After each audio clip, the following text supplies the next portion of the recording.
안녕하세요. 슈팅코인 방송입니다. 지금 워렌 버핏이 그렇게 사랑하고 애지중지하던 애플이라는 회사 지분의 절반 가까이를 매각을 했습니다. 그래서 지금 난립니다. 왜 이렇게 팔았을까?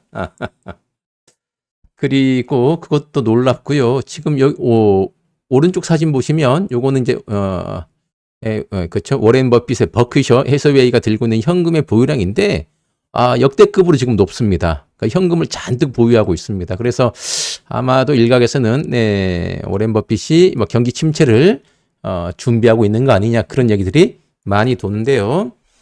그 부분 미국 주식의 상승과 하락이 이제 역사가 반복되잖아요. 그 부분을 한번 알아보고요. 또 비트코인은 또 어떻게 될지 한번 예상을 해보도록 하겠습니다. 보시면은 역사는 반복되는데 미국의 금리 인상이 멈추고 나면은 항상 인플레이션이 와가지고 금리를 막 올리지 않습니까? 그걸 잡기 위해서 인플레이션을 잡기 위해서 기준금리를 올리는데 그 기준금리가 멈추는 시점이 있죠. 그 금리 인상이 멈추고 나면은 2년 이내로 미국 주식시장은 폭락이 왔었습니다. 과거 사례를 보게 되면 1929년의 대공황인데 금리 인상의 고점이 1929년 8월이었습니다. 그때 기준금리가 6%까지 올라갔는데 그리고 주식시장의 최고점은 1929년 9월이었습니다. 한 달 뒤였고 주식시장의 폭락 시점은 1929년 10월이었습니다. 그리고 그때는 길었네요. 최저점 도달이 1932년 그 당시에 다우지수가 약 89% 하락을 해가지고 난리가 났었네요. 그 두 번째도 보면은 1987년 블랙먼데이인데 금리 인상 고점이 1987년 약 7.5%까지 갔죠. 기준금리가. 그리고 주식시장의 최고점은 87년 8월이었고 주식시장의 폭락 시작은 87년 10월부터 폭락을 했습니다. 그 후로도 계속해서 불안정한 미국 주식시장이었고요. 그리고 2000년대 들어와서 닷컴 버블이 생겼죠. 금리 인상 고점이 2000년도 5월입니다. 그때 당시에 기준금리가 6.5%였고요. 주식시장의 최고점은 2000년도 3월이었네요. 나스닥. 그때 나스닥이 5048포인트.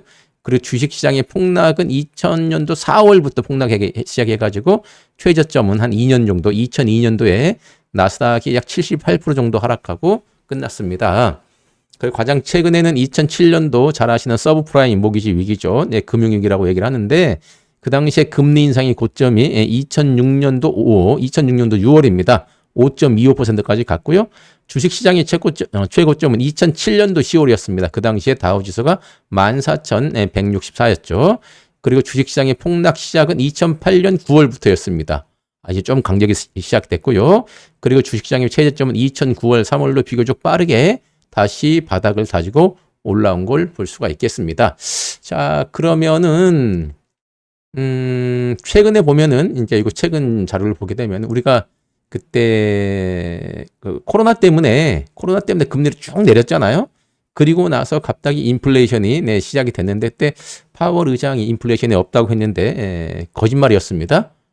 그래서 이제 물가가 너무 올라가고 나니까 뒤에 이렇게 막 급 엑셀레이터를 밟아가지고 가장 최근의 고점이 언제였냐면은 이 차트 보시면 작년 2023년 7월이었습니다. 여기 2023년 7월 그때가 기준금리가 5.5%예요. 상단이. 근데 지금도 계속 5.5%잖아요. 가장 최근의 기준금리 고점은 2023년 7월 5.5%였고 그 후에 동결 상태입니다. 그리고 지금 이제 9월 달에 FOMC 회의가 있는데 그때 금리를 인하할 가능성이 매우 높죠. 매우 높습니다. 그러니까 요런 패턴을 과거 패턴을 따라간다면 미국 주식은 작년에 7월이 그죠? 네, 기준금리 고점이었기 때문에 2025년 내년 7월 안에 폭락이 와야 되는 게 맞습니다. 그래서 어쩌면은 뭐 지금부터 만약에 반등이 좀 더디다 그러면 어쩌면 지금부터가 대하락의 시작일지도 모른다는 생각이 들죠. 과거의 이 데이터를 보게 되니까. 자, 그럼 비트코인에 대해서 한번 살펴보면 우리가 앞에서 봤던 2007년도 금융위기 서브프라임 모기지 위기가 왔었는데 비트코인은 그 당시에 생겼습니다. 정체가 밝혀지지 않은 익명의 인물인 사토시 나카모토에 의해 개발된 최초의 암호화폐인데요. 2008년 10월에 비트코인에 대한 논문이 공개된 이후 2009년 1월 4일 첫 제네시스 블록이 생성되면서 탄생을 했습니다.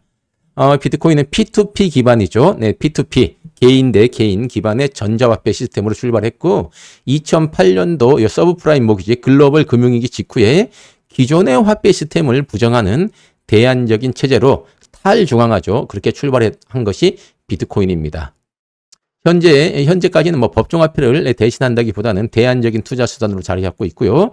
디지털 금이라는 표현이 비트코인을 묘사하는데 가장 적절한 단어로 평가받고 있는데, 이게 이제 지나고 나서 엘살바도르도 법정화폐로 사용하고 있고, 최근에 이제 트럼프 대통령은 미국의 전략적 자산으로 비트코인을 가져가야 된다. 그렇게 발전을 했습니다. 그러니까 서브프라임 모기지 때 태어난 게 비트코인입니다. 중앙화된 금융체계가 문제가 있다. 그래서 탈중앙화된 뭔가 화폐 시스템이 나와야 되는데 그거를 나카모토 사토시가 비트코인이라는 이름으로 만들어낸 겁니다. 그리고 또 한 가지, 그럼 이제 비트코인은 앞으로 경기 침체가 오면 미국 주식이 하락하면 어떤 방향성을 보일 건가가 관건인데요.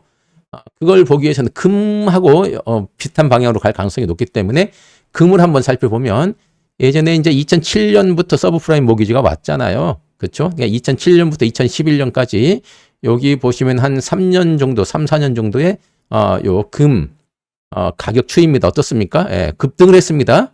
금은 2007년 서브프라임 모기지 때 안전자산이라는 인식으로 인해 가지고 급등한 걸 우리가 차트가 이렇게 가격이 급등한 걸 볼 수가 있겠습니다.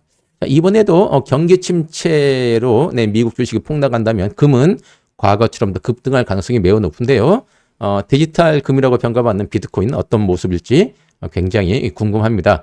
근래에 다행인 것은 비트코인이 미국의 나스닥과 S&P 500과 약간 다른 길을 가고 있다는 건 우리는 알고 있습니다. 그러한 길이 비트코인만의 길을 이렇게 찾아가고 있는데 혹시라도 그런 경기 침체로 인해 가지고 미국 주식이 하락할 때 비트코인만의 길을 잘 가가지고 금처럼 과거에 어려울 때 경기 침체일 때 금이 급등했듯이 비트코인도 급등하기를 한번 기대를 해봅니다. 자, 중장년의 미래를 함께 준비하는 슈팅코인 방송은요. 우리 슈가님들께서 이렇게 좀 안 좋은 시기 때 너무 당황하지 마시고 여유 자금이 있다면 따박따박 현물이니까 우리는 분할 매수를 잘 해가지고 요 급등장에 큰 익절하시기를 진심으로 응원합니다. 고맙습니다.